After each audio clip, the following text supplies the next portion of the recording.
بسم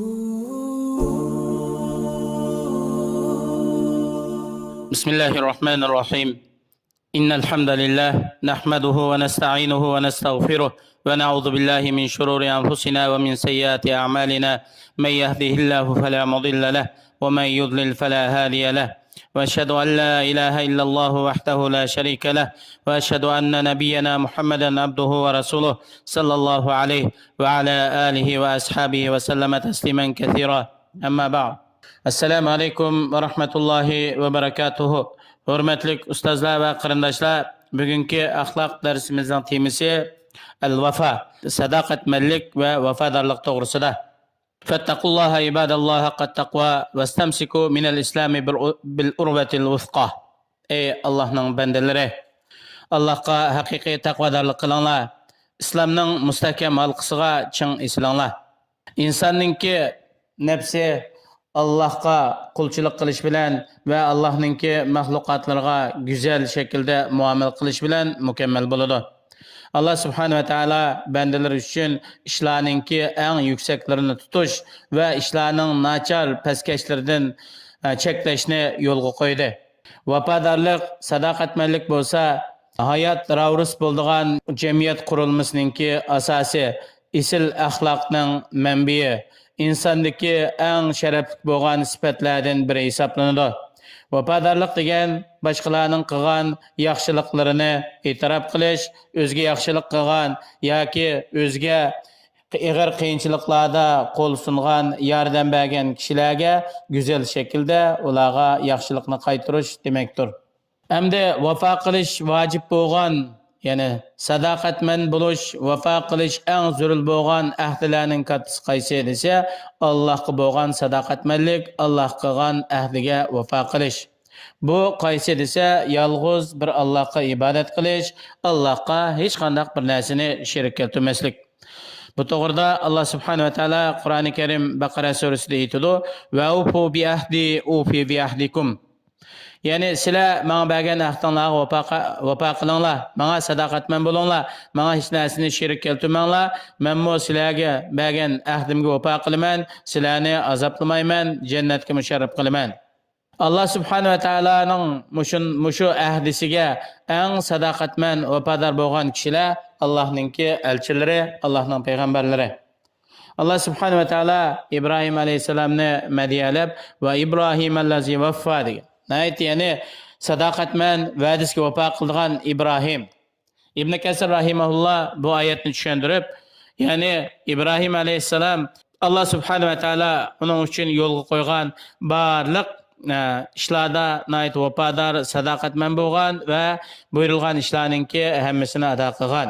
Sadoqatmandlikning qatoridan payg'ambar alayhissalomga sadoqatmand bo'lish, vafodor bo'lish. Yani bu qandoq bo'ldi desa, payg'ambar alayhissalomningki buyrug'iga itoat qilish, payg'ambar alayhissalomning yo'liga ergashish va payg'ambar alayhissalomning izidan minishdan iborat. Bu to'g'rida Alloh subhanahu va taolo Qur'oni Karimda shunday aytadi: "Va ma ataakumur rasulu fakhuzuhu va ma nahakum anhu fantahu." Yani mu'minlar Allah'ın peygamberi, Allah'ın elçisi sizlarga olib kelgan haq din, islom prinsipini mustahkam tutinglar. Allah'ın peygamberi cheklagan barliq ishlardan darhol yininglar.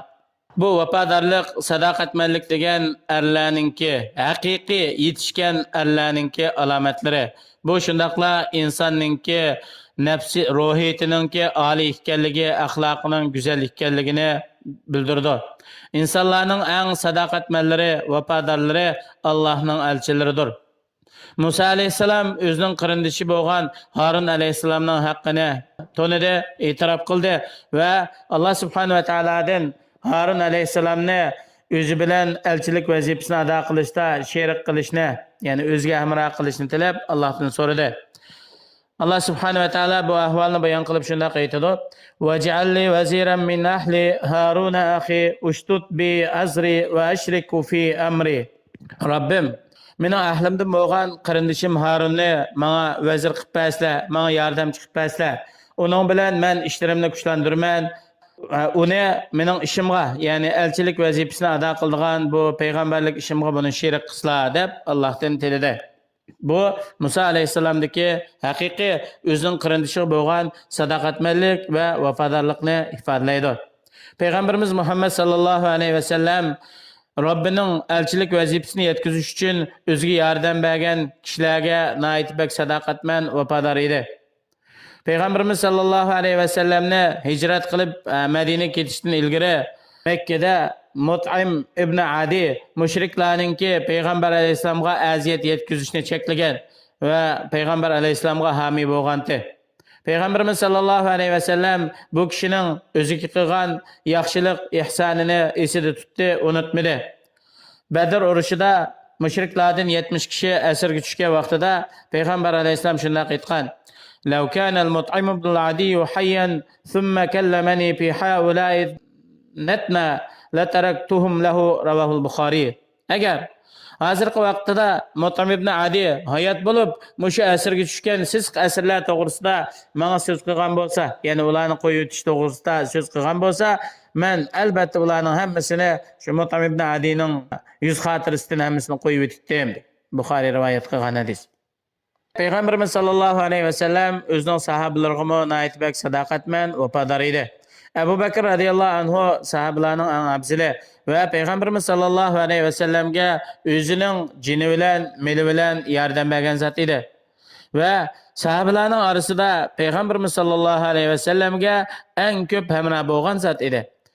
Payg'ambarimiz sallallohu alayhi vasallam Abu Bakr Siddiq radhiyallohu anhu to'g'risida shunday deydi: "لو كنت متخذا من أمتي خليلا لاتخذت أبا بكر ولكن أخي وصاحبي متفق عليه."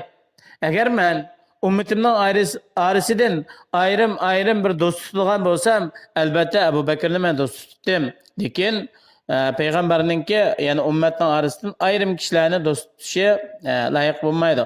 Lekin Abu Bakr Siddiq mening diniy qarindishim va meningki hamroyim. Buxoriy Muslim bayon qilgan hadis. Payg'ambarimiz sallallohu alayhi vasallam Usmon ibn Affan radhiyallohu anhuni Hudaybiya sulhisi bo'lgan yilnisida Makkadagi Quraysh kafirlarining qishiga o'z tarafdan elchi qilib avatgan. Usmon radhiyallohu anhuningki vazifani ado qilib qaytishi kechikib ketdi. Ya'ni vaqtida qaytib kelib bo'lmadi. Hatto musulmonlarning orasida Usmon radhiyallohu anhu o'ltirilibdi deganga o'xshash apqashti xabarlar tarqalishga boshladi. Payg'ambarimiz sallallohu alayhi vasallam sahobalarni o'ziga bayat qilishga buyurdi. İnsanlarning hammasi payg'ambar alayhisalomga bayat qildi. Ondan keyin payg'ambarimiz sallallohu alayhi vasallam Usmon radhiyallohu anhuningki islom dinining xizmatini qilish uchun Makka kirib ketganlikdan iborat shu haqqiga vafo qilib, Usmon Alloh va Allohning rasulining hojatida xizmatga ketdi deb o'zining bir qo'lini yana birining ustiga qo'yib, bu Osman uchun, bu mening bu qo'lim Osman uchun, Osmanning bayiti dedi. Hamda Payg'ambarimiz sallallohu alayhi vasallamning qo'li Osman radhiyallohu anhu uchun ularning qo'llari jonlaridan nihoyat yaxshi edi. Payg'ambarimiz sallallohu alayhi vasallam shundoq sadoqatman vafodor zot bo'lib, Uhud kunisi shahid bo'lgan shahidlarga ular shahid bo'lib 8 yildan keyin ularga namoz o'qidi va ularning haqqida duo qildi shu Uhudga chiqib. Xuddi bu Payg'ambarimiz sallallohu alayhi vasallamningki ular bilan xo'shlashishga o'xshashdi. Payg'ambarimiz sallallohu alayhi vasallam yana masjidni supurib tozlaydigan bir qaratanlik bir ayolningki qabrisini yo'qladi va uning haqqida duo qilib namoz qildi. Ya'ni bu ayol kechida vafot bo'lib ketganlikdan sahobalar Payg'ambarimiz sallallohu alayhi vasallamni avar qilmaydi deb yuvib dafn qilib o'tgan. Payg'ambarimiz sallallohu alayhi vasallam bu ayolni ko'rmagandan keyin sahobalardan so'ragan: "Men masjidni tozlaydigan bir ayol vaqti ko'rinmaydi" deganda, "Ya Rasululloh, bu ayol bir kechida vafot bo'lib ketganda, sizlarni bir avar qilmaydi deb biz yuvib namozni o'qib dafn qilib o'tgan to'q" deganda, "Meni qabrisiga ilib biringlar" deb Payg'ambarimiz sallallohu alayhi vasallam bu ayolning qabri beshiga chiqib, bu ayolning haqida ko'p duo qilgan. Ansarlar muhojirlarga yordam qilgan vaqtida Payg'ambarimiz sallallohu alayhi vasallam ansarilarning avlodlari uchun va o'zi uchun ko'p duo qilgan. Payg'ambar alayhisalom shunday degan: "Allohumma ag'fir lil ansar va li abnail ansar va abnail ansar", ravoh Muslim. Ey Alloh, ansarilarni mag'firat qilslar, ularning avlodlarini mag'firat qilslar va ularning avlodlarning avlodlarini, ya'ni navir chavirlarni mag'firat qilsa. Muslim rivoyat qilgan hadis. Buningdan Payg'ambarimiz sollallohu alayhi vasallamning naqadar sadoqatman, vafodor zot ekanligi ochiq ifodalanadi. Alloh subhanahu va taolo har birimizni Allohning payg'ambarlari va payg'ambarning sahobalariga o'xshash qilgan ahdimizga, va'dimizga vafo qiladigan haqiqiy sadoqatman mu'minlarning qatoridan qilsin.